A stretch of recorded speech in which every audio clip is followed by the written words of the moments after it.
Voici venu le moment pour moi de vous conter le second chapitre des chroniques oubliées de Magisphère. Alors que les valeureux combattants s'enfonçaient dans les méandres de la cathédrale, les ricanements continuaient d'agiter leurs esprits. Ils finirent par franchir le seuil d'une grande salle où un étrange être à l'allure de mage les attendait.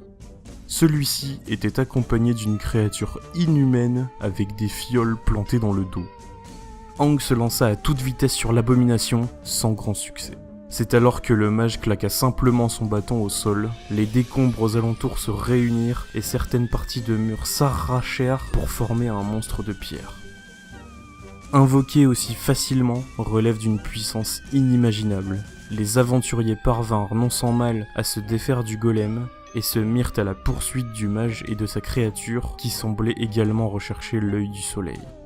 Ils leur firent face de nouveau, mais la rencontre fut écourtée par l'irruption d'un robot de l'Empire.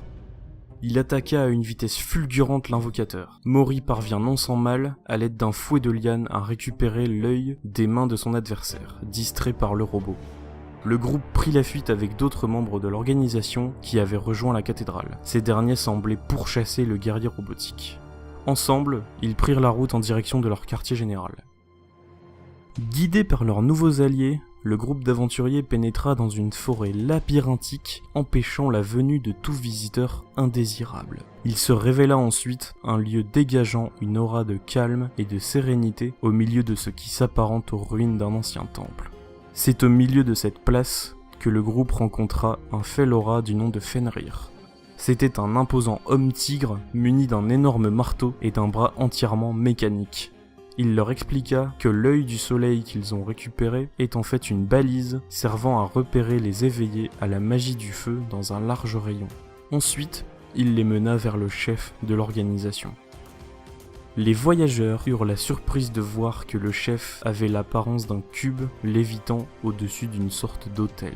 À ses côtés se trouvaient deux personnes semblant lui insuffler de la magie, et c'est alors qu'une voix s'insinua dans l'esprit des aventuriers. Celle-ci provenait de cet étrange cube et il commença à leur expliquer l'origine du monde.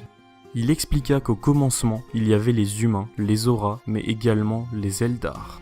Aujourd'hui disparus, ces derniers ont appris aux autres races à maîtriser le flux, le vrai nom de ce que l'on appelle communément la magie. Il y a 3000 ans de cela, la première guerre de la magie éclata. D'un côté les humains, obnubilés par leur nouveau pouvoir, et de l'autre les Eldar. Ces derniers, en infériorité numérique, furent contraints de se retirer de Magisphère. Il leur expliqua qu'il fallait imaginer le flux comme un vaste océan.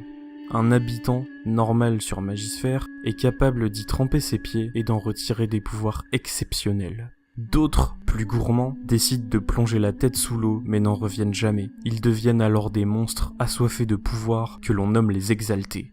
Et enfin, les abyssaux, les plus dangereux, sont ceux capables de se mouvoir librement dans les limbes. Ils peuvent alors déchaîner des torrents de magie à loisir, et ils ne sont que 5 à être identifiés sur Magisphère. Le mage qu'ils ont vu à la cathédrale en est un, et il se nomme Genma. L'entité magique leur dévoile le nom de son organisation, le Conclave. Son but est de préserver l'équilibre du flux sur Magisphère. Malheureusement, l'Empire les considère en partie responsables des incidents liés à la magie et souhaite les voir disparaître. S'engager dans le conclave implique de se mettre l'Empire à dos. Les aventuriers acceptèrent toutefois, sans hésiter. Le chef du conclave indiqua à Aang que l'un des moines les plus puissants de son temple de l'air, Yokino, était devenu un abyssal. Deux de ses amis les plus puissants se lancèrent à sa poursuite et un combat éclata au sud-ouest d'Odenvia. Les renforts du conclave, ainsi que l'Empire, étaient en route pour se joindre à la bataille. Les nouveaux membres du conclave acceptèrent leur première quête, enquêter sur des disparitions dans des villages de pêcheurs. Fayad fut récompensé d'une arme d'Ast nommée Incandescence, et celle-ci réagissait à sa maîtrise des cendres. Quant à Aang, il s'éveilla à l'élément de la pression lors de la mission. Mais à peine le temps de panser leurs blessures qu'une nouvelle mission se présentait aux aventuriers. L'escouade qu'ils avaient rencontrée lors du tournoi de Delm ne donnait plus de nouvelles, et ils partirent à leur recherche, accompagnés de Fenrir. Après une longue route vers Balgadia, le groupe mené par le Fellora arriva enfin dans la ville de Marcheterre. Ils apprirent alors qu'un Jorgundar s'attaquait à la ville et que leurs alliés avaient disparu non loin du mont Rasoir, une montagne au nord-ouest de la cité. Les aventuriers prirent alors la route et entrèrent dans l'une des cavités du mont. Ils firent alors face à l'immense créature. Elle était recouverte de plaques chitineuses et arborait de colossales mandibules. De grandes fioles remplies d'un liquide verdâtre étaient greffées sur son dos. À l'aide des survivants de l'escouade et de Fenrir, les aventuriers réussirent à faire s'écrouler la bête, après un périlleux combat. Ils arrachèrent alors un morceau de chitine afin de prouver leur victoire. Le groupe rentra à Marcheterre pour annoncer la nouvelle, mais l'Empire avait pris possession de la ville et un haut juge s'y trouvait. Fiers de leur nouvel exploit, mais inquiets quant aux actions impériales, les aventuriers s'engagèrent sur la route du conclave pour rendre compte.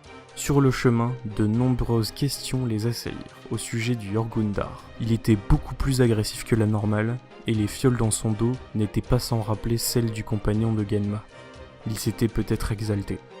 Le mage semblait expérimenter sur la faune de Magisphère, peut-être en vue d'en faire une armée.